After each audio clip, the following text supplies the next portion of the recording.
Channel Shambhu Singh official को लाइक करें, subscribe करें, बगल में जो घंटा है उसे जरूर दबाएं। धन्यवाद। प्रेम से बोला भोले बाबा की। Music by Anurag Raja. Gunjan recording studio Balha Bazar. Sultanganj से चलवा उठाई के, अरे पिंटू कमरिया बाम चला चला हो। सुल्तानगंज से चलवा उठाई के, कमर सजेबै रच रच के, अरे फोटो खिंचेबै सच सच के। बुझलो भैया बामा बुझे भोला बना आहो देवघर में नाचे छे भोला भंडारी, चाटा में गंगा लपाट के। देवघर में नाचे छे भोला भंडारी, चाटा में गंगा लपाट के। धक्का मुक्की ने बाम चलिए आराम से। अरे रे हड़बड़ाइए मत बम, आराम से चलिए, साइड दीजिए और रास्ता क्लियर कीजिए।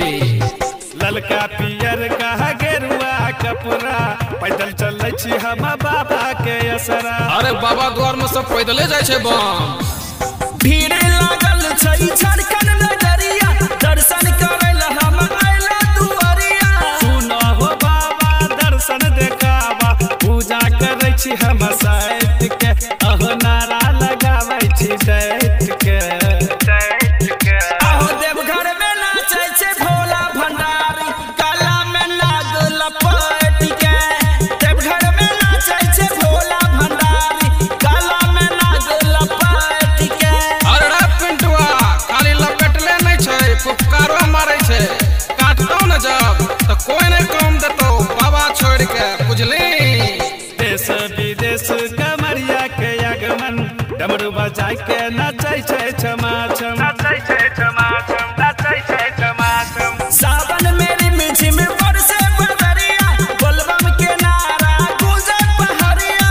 राइटर पिंटू प्रिय पुजरिया, गाबै छी जलवा उठाई के, अरे शंभू सिंह कमर हिला